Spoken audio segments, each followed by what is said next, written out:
again.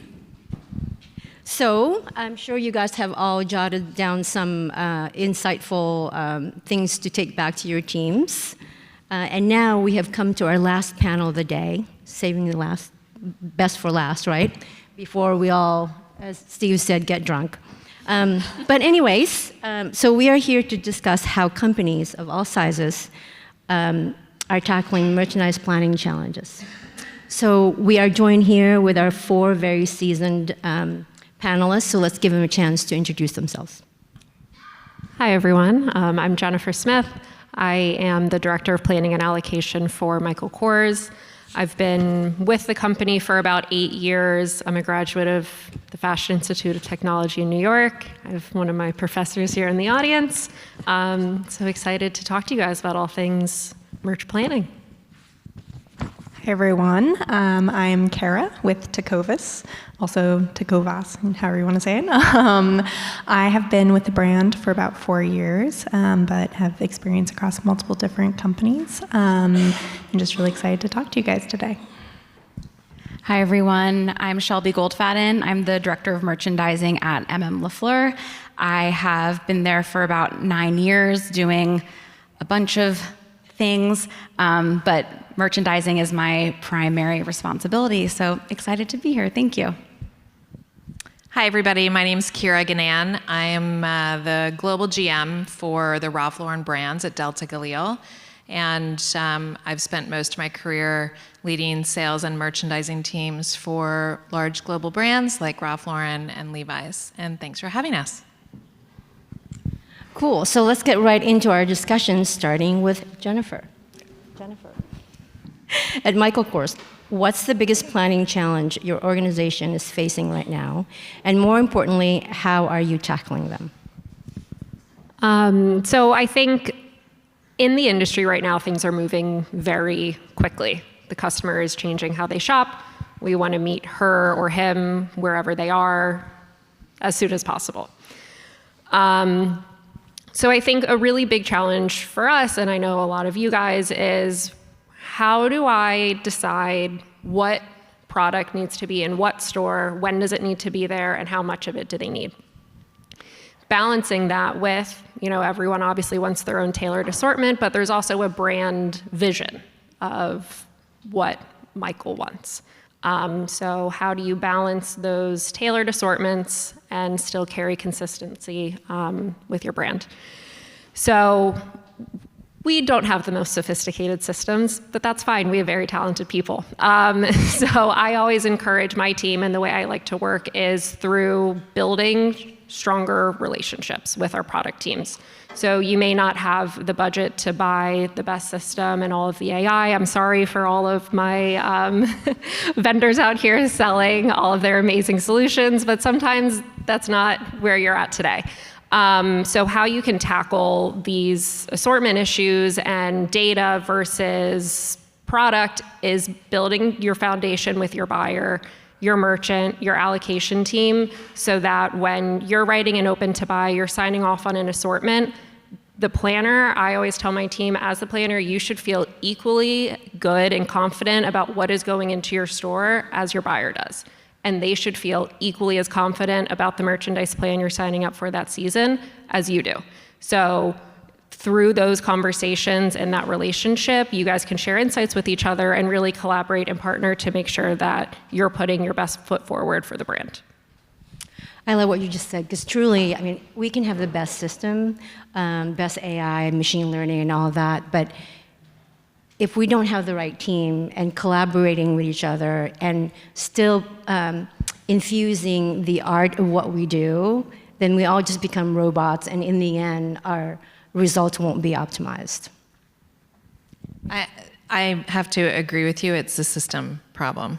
So I work for a large company. For those of you guys who don't know, Delta Galil, it's a global manufacturing and licensing organization.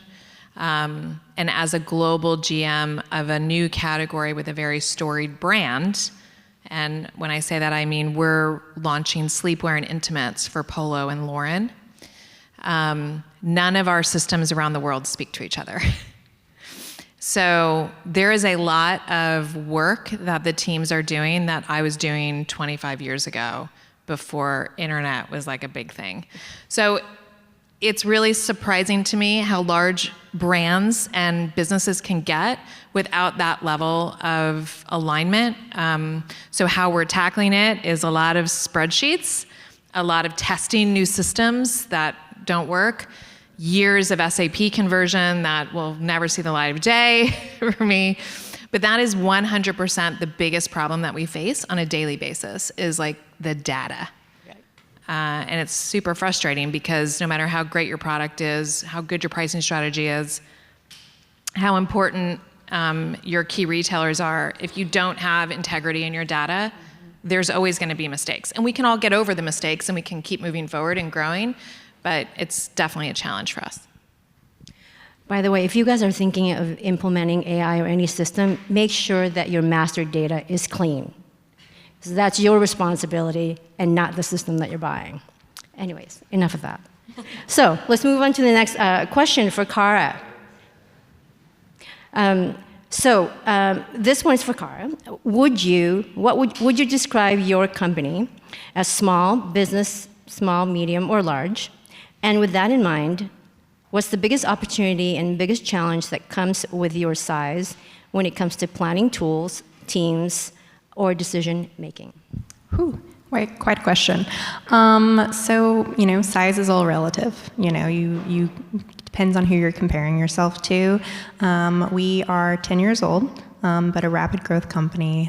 So among maybe our peers, we're a little bigger. Among the giants, we are small. But I think, with that in mind, being rapid growth, some of the largest challenges are kind of what you guys are speaking to. It's data integrity, it's change management, and I think that actually hits any business of any size, whether or not you're new and this is the way we did things when we started, and you're trying to implement, like I am, oftentimes scalable solutions, not just this is the way we're doing it, but we have to change our processes because we need to scale.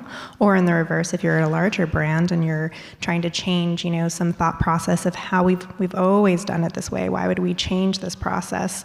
I think that is one of the hardest things to tackle. And then I think as a growing brand or any brand, it's choosing the right time to add headcount, add systems. What systems do you need when? If we're in the process of a system implementation, and if I had done this 2 years ago, our data would not have been in a place where it would have been successful.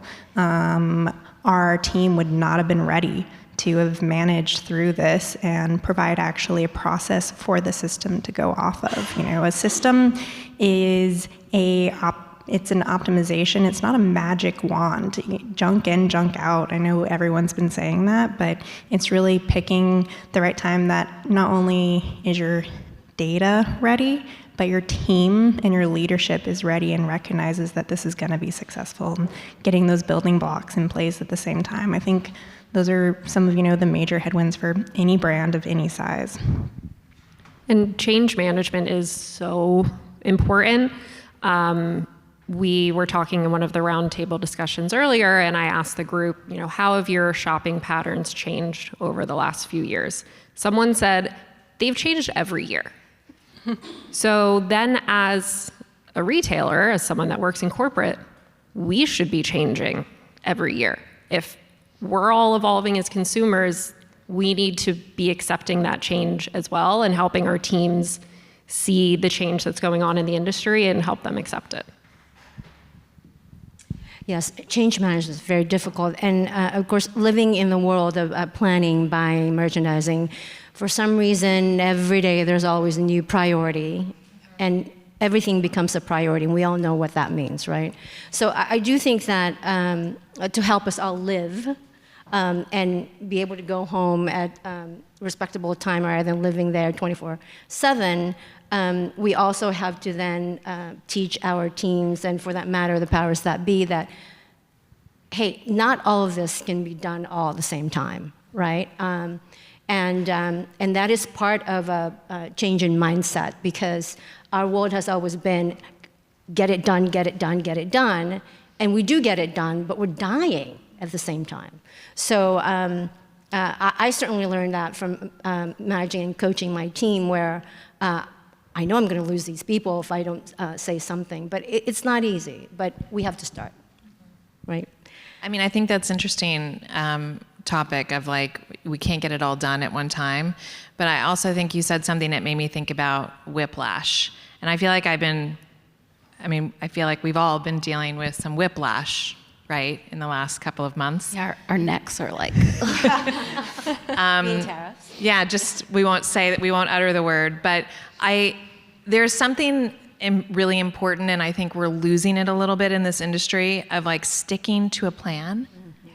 And I'm craving more of that, so we build a strategy, or you don't, and then you die. But if you build a strategy, in theory, you should stick with that strategy. And in our world, it takes us, or it takes me, I don't know about everybody else in here, but about 12 to 14 months to put anything new in the market. So I can't whiplash the strategy every 3 months. I can't reprioritize planning or merchandising. And I don't think that that's widely accepted in every brand. So I think that's something we deal with, need to figure out better ways to handle.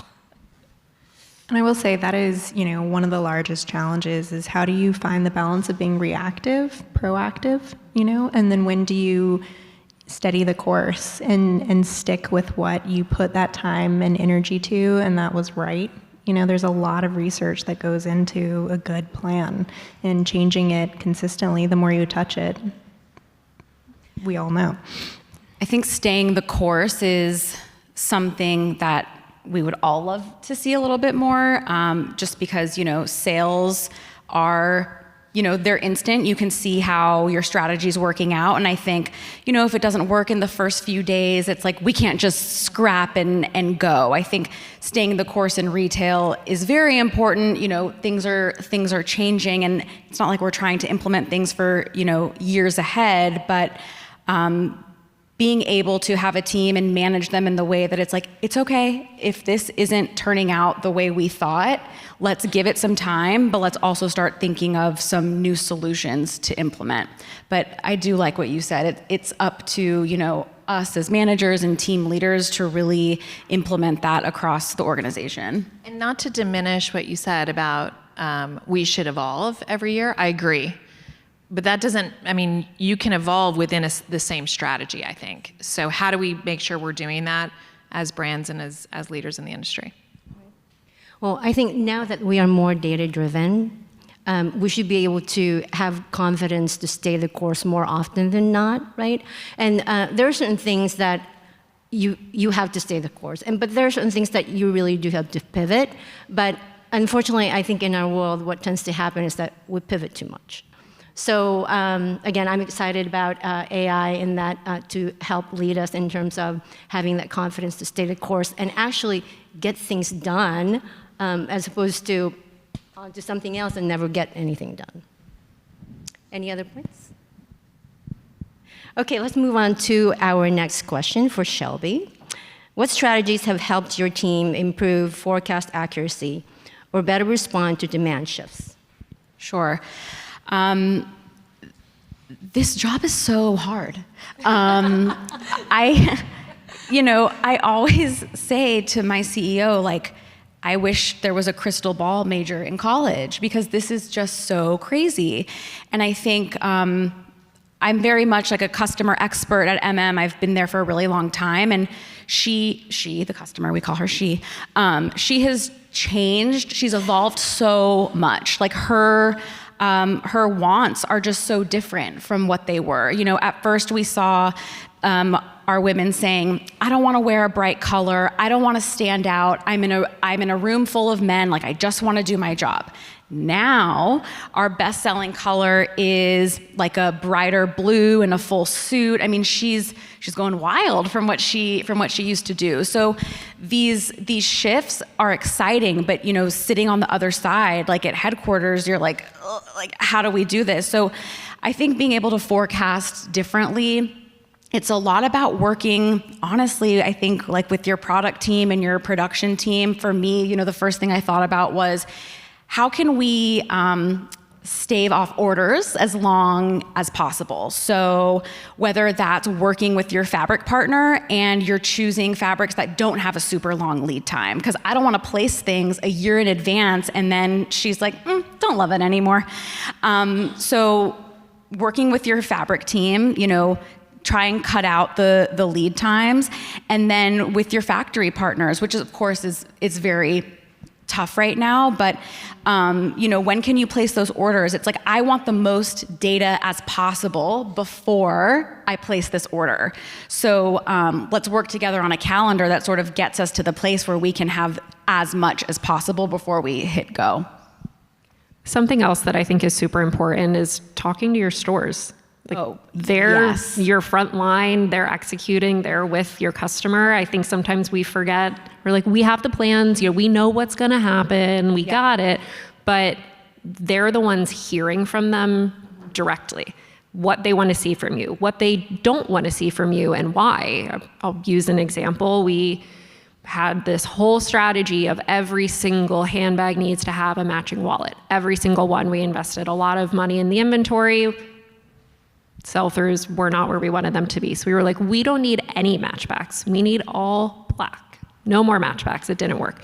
Then we go into the store and they're like, no, we don't need something for everything, but just a color, a hardware, something. And because we weren't talking to the stores, we just assumed the whole strategy failed because it was a bad strategy. But it was a good strategy. We just didn't do it in the right way. Yeah. Whiplash. Yeah. Store feedback is so important. As a team, we meet with our heads of each store like every 6 weeks. We do like a feedback meeting basically, just to figure out what's the customer loving, and I really do like to know what she's also disliking, so we can figure it out. But yes, talking to your store team and talking directly to your customers if you can. Go to the store, help a customer. That's truly invaluable. But there is a balance, I'm told, with data. Yes. So right before I came here, I was stuck in a market appointment with an unnamed retailer who in the intimate space, we talk to stores all the time. And there's a ton of feedback about, and for all of you women out there, you'll appreciate this, a ton of feedback about the importance of fit, certain types of fit in bras, and what we like. And for this particular retailer, it's about full coverage, and all the customers and the store staff are telling us we need more minimizers. Who knows what a minimizer is in the room? Thank you. Okay, I learned this coming into this role. So a minimizer just kind of like makes it fit a little bit better, kind of stuffs it in a little bit better, makes your clothes fit a little bit better. So this unnamed retailer is like, minimizers don't work for us.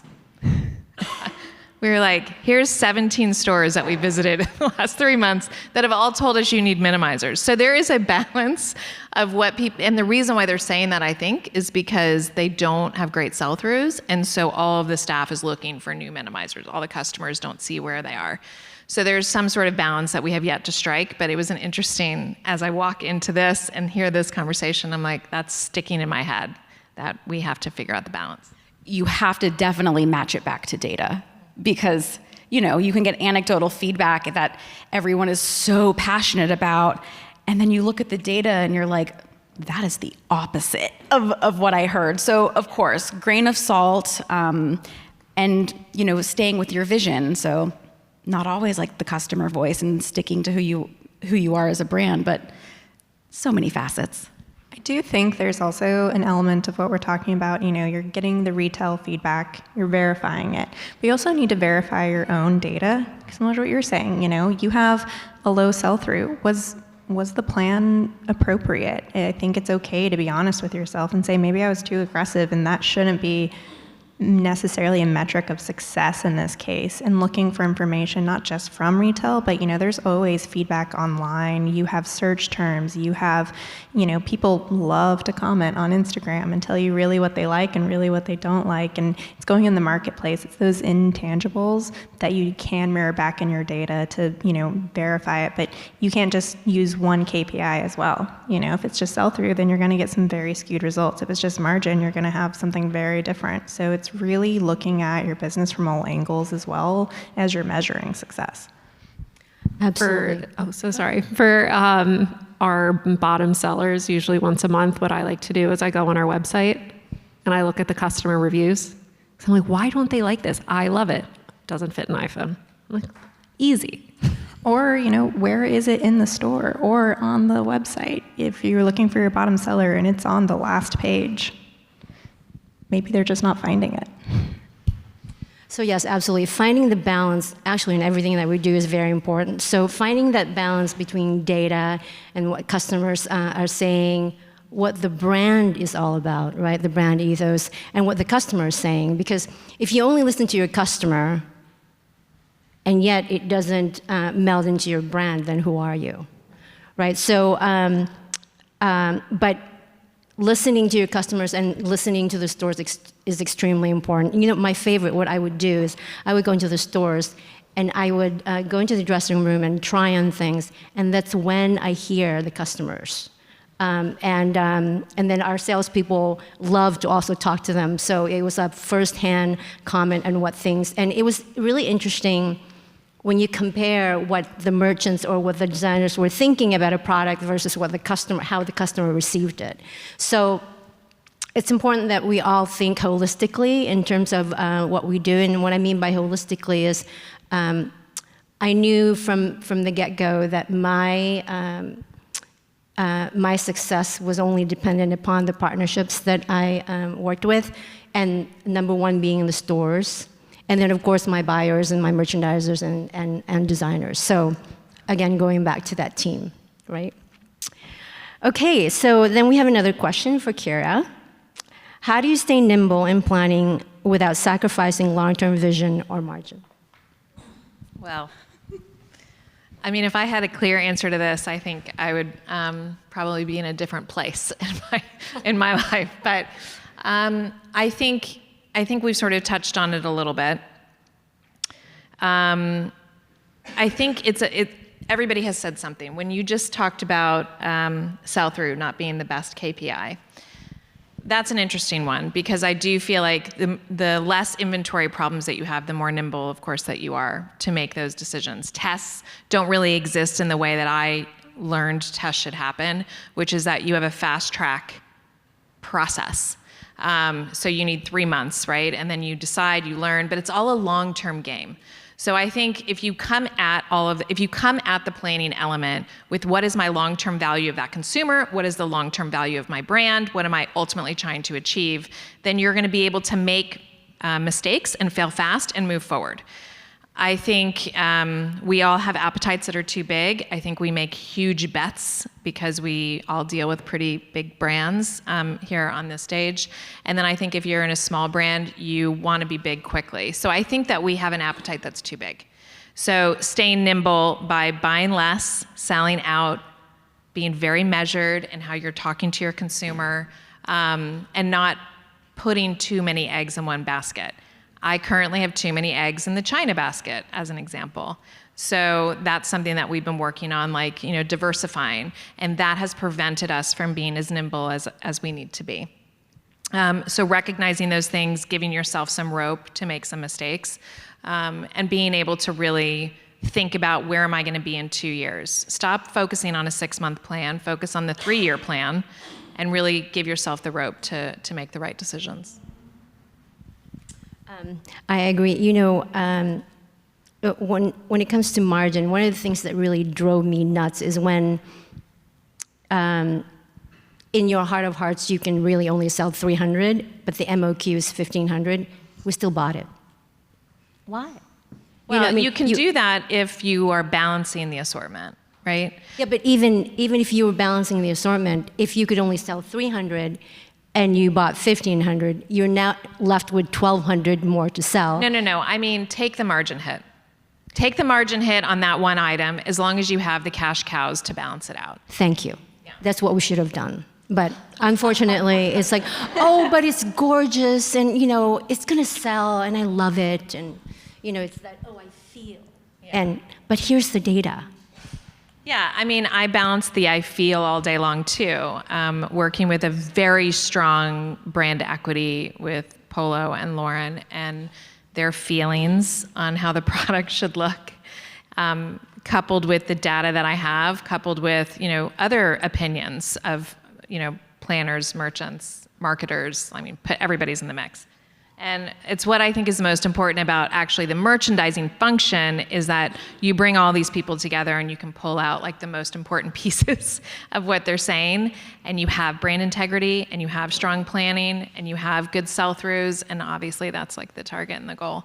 But I'm always a fan of taking the margin hit as long as you're not killing your season. Because the long range, you're learning something. Can I push them on that price? Can I push them on that fashion? Can I build a better relationship with that factory and get my MOQs down? Whatever it is, it's just a moment in time. And we should be able to sell 300 pieces of something. I do agree with, taking your moments and balancing your line. I also think that we don't always spend enough time thinking about the effect on brand value. When you're making so many, riskier bets in your investments throughout a season, and you're buying into potential markdowns, and those aggregate over time, there's going to be unforeseen dogs as well. So if you can sell 300, and then there's also going to be, 5 items that didn't check that you now have to liquidate as well. And we start training our customer that there's going to be markdowns. You'll find us at an off price. And so I think there is also a, not as easily quantifiable effect to that as well, that you just have to be really measured with, what can you learn and how valuable is that versus what is that going to do to your brand value.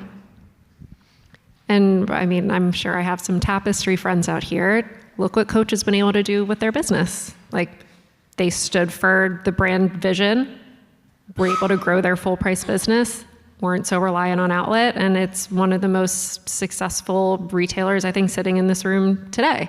And I think it just goes back to staying the course, and really sticking to your strategy and sticking to your brand.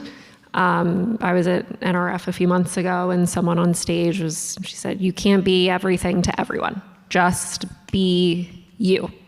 And those are the brands that come out on top. So again, in our world of inventory management from beginning to end, it can be crazy, but it's up to us to not make it so crazy. Just, keep the fun part, right? So whether your business is small, medium, or large, with all the craziness, you merchandise planners, and my partners over here, make your time count. And what I mean by that is, so I created this acronym for myself back when I was doing merchandise planning just to keep me focused. And the acronym is DIVA. DIVA, D stands for data, I stands for information, V stands for value, and A stands for action. If you guys are still spending more time on the data gathering and less on the value and actioning, you need to do something. So make your time count and go find that value and action it. Do we have any questions? Be a diva. Yes, go be a diva. Any questions? Any questions? Really? We put you guys to sleep? Complaints? Complaints. Compliments? Okay, so here's the question. How do you test new planning strategies or product lines without disrupting existing systems or processes? Who would like to take that, or all? I can start. I think it's learning how to take calculated risks in a small way to help your strategies in the future. So if the bulk of your business is run on replenishment, run on core, and you want to take a bet in a small way with fashion, go for it. It's not going to be the detriment to your season. If you're looking to replace your entire core program in one season, that's a very different strategy or product line that would be a little bit risky. So it's just really divvying up, at least from my perspective, divvy up your business into those digestible pieces and take the risks where it makes sense, knowing that you can balance it out somewhere else, like we talked about earlier? That question went away, but I do want to say something about it. There's two parts to that, product lines and planning strategies. And I think there's two answers. And one might be a little rich, but just hear me out. New planning strategies really require dedicated attention. How many of us work for organizations that just dump extra projects on existing people? And I do feel like it makes the most sense to bring somebody in for a temporary moment to test out a new strategy, to develop it, to present it, to manage it. It's just a consultant. It's just a temporary role, but it makes a huge difference than asking your planning team to try a new strategy and not disrupt, right?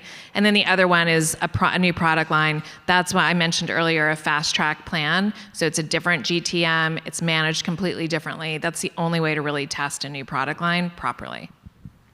I think the other thing too is, with this great world of AI and data, we have so much access to information as far as like total addressable market and, what are people searching for on your website, and is that something you're offering? And if you do offer it, how big do you think it could be? There's a lot of ways also just to, if you're launching a new product line, to get a better understanding of maybe the customer appetite without, that should inform your level of buy.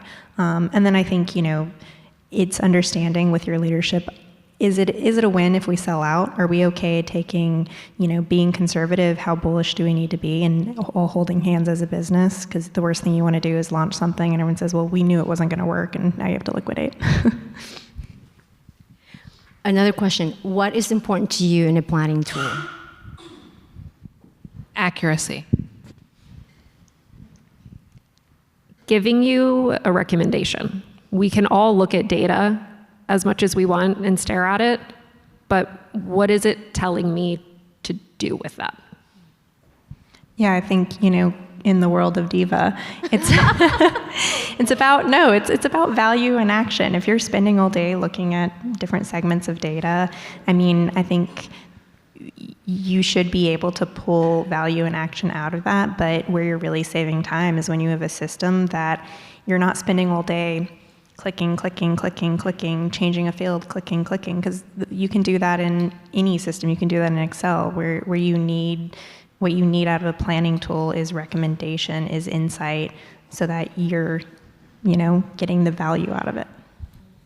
Well, I would say I would look for ease of use, right? Flexibility.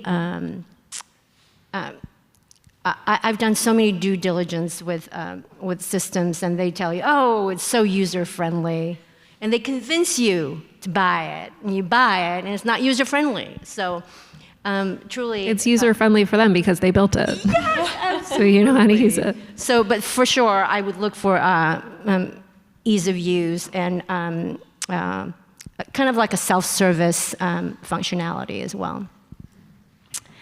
Okay, next question. How can you determine if poor store placement, poor website placement is a cause of poor sales rather than a result? Well, that's pretty loaded. Try putting it somewhere else. If it's in the back of the store and it's horrible and you put it in the front and it's still horrible, it may just be a dud. But try something new then compared to what you're doing and see if it changes. And then on your website, you should be able to, compare traffic and conversion. If you have high traffic on that item and low conversion, then it's probably an item problem. Versus that, if you have no traffic, then maybe it does need to move.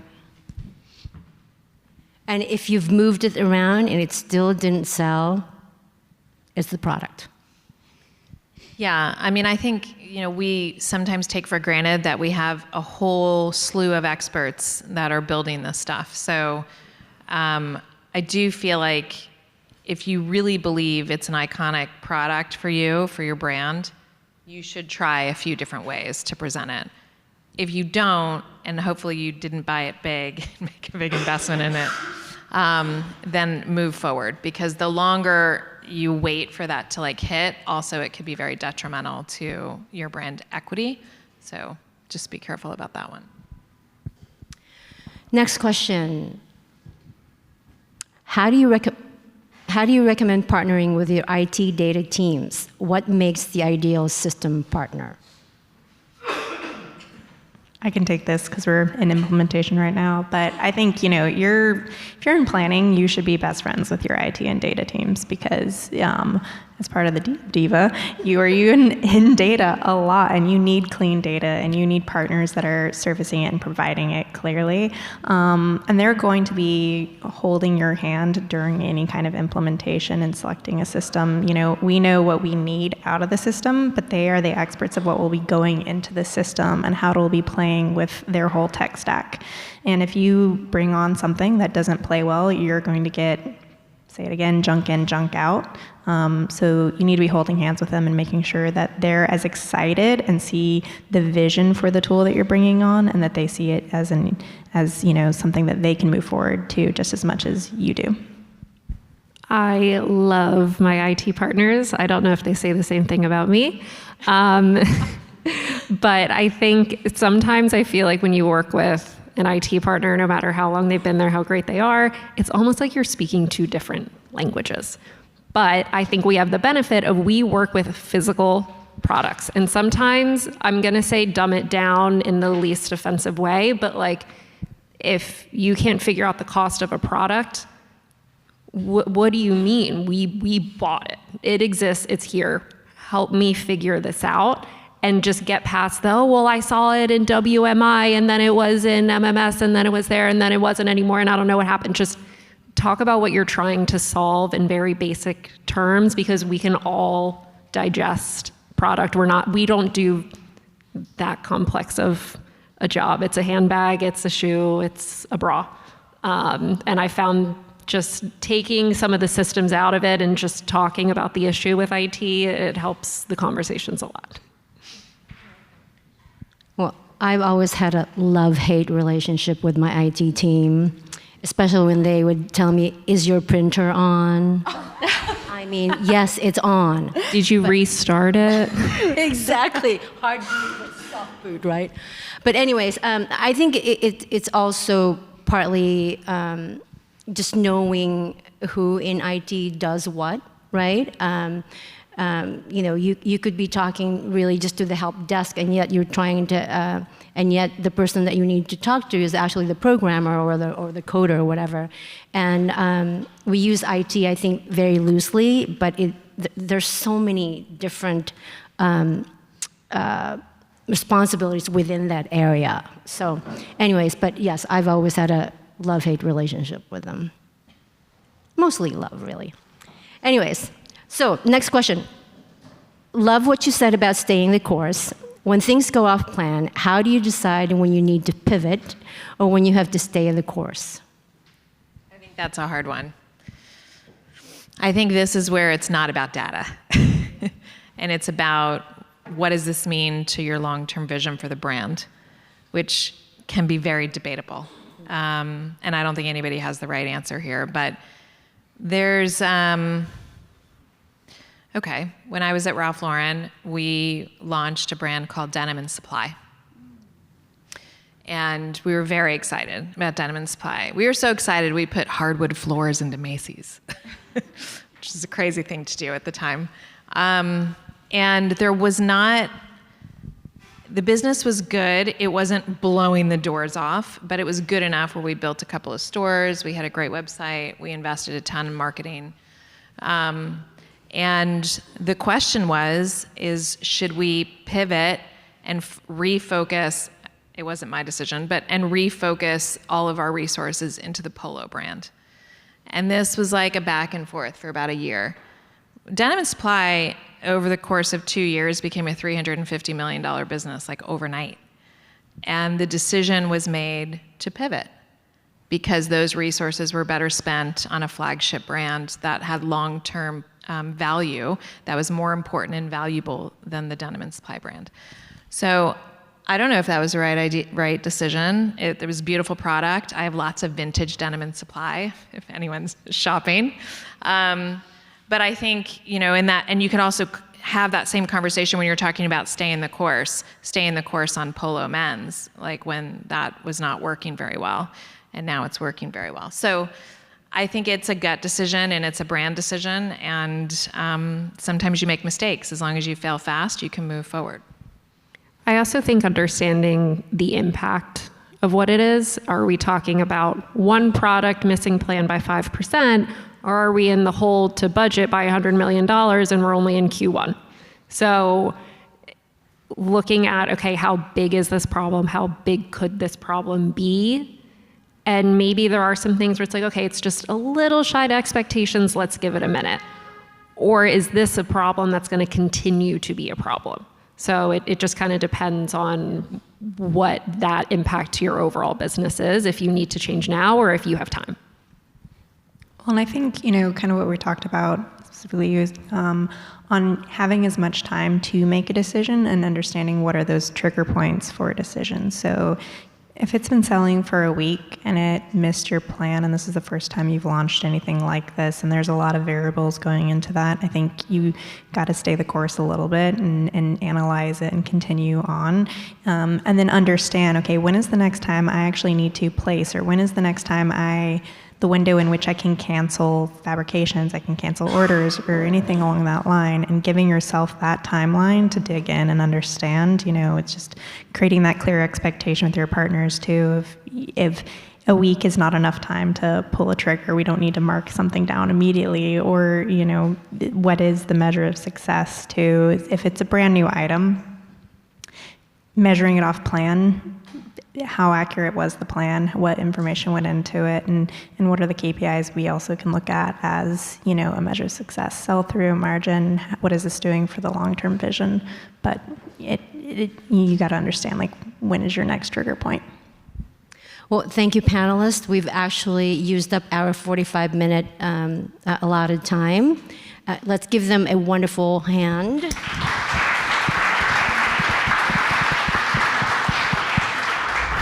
Now let's go be divas.